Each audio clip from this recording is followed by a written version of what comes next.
For as long as I can remember, I have loved ghosts and ghost stories. It's not something that frightened me.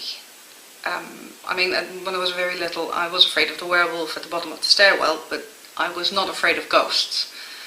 Perhaps it has to do with some personal experiences I've had throughout my life.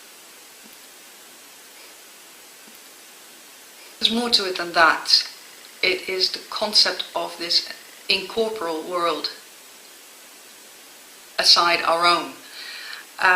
One of the things I wanted to do when I wrote The Devourer is to give ghosts a world, to give them a life. There's so many ghost stories where the ghost is just an apparition linked to that specific place and to that specific event, and it's so limited, as if it's an object.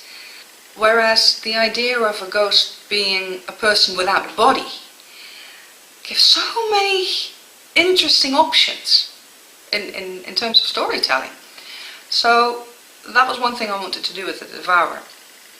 The interesting thing about an incorporeal world is that you can change the appearance of that world to match what you need in the story, to match what the characters need.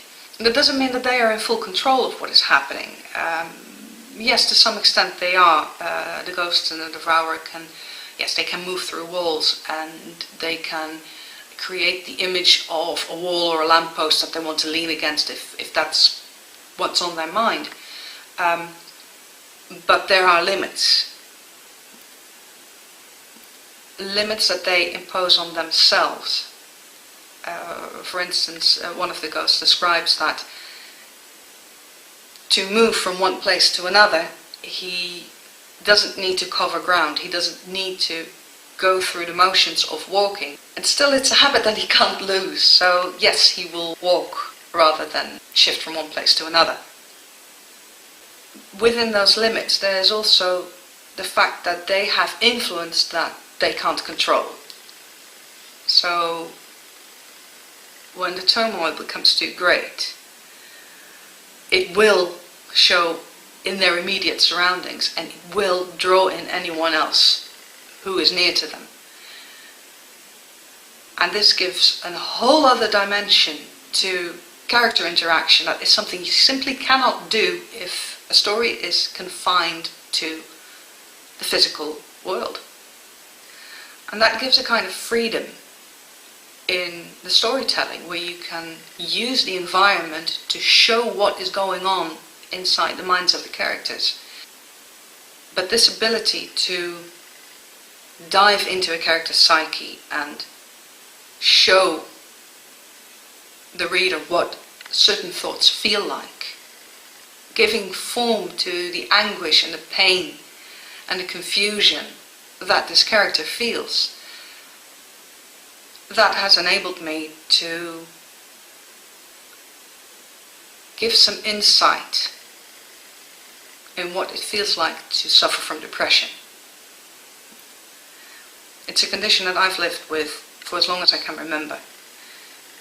But for someone who has never suffered depression, it is literally impossible to understand how people who do suffer from it think. So beyond the ghosts and beyond the monsters and the intrigues of the story, it really comes down to two people fighting their own internal battles against self-destruction and suicide, and surviving that. And that is a struggle that happens behind closed doors. It is exceedingly common that people who are depressed or suicidal give no outward signs of either. I wanted to make that struggle visible, so I had to take people into the minds of the characters. What better way to do that than to bring them into a ghost story?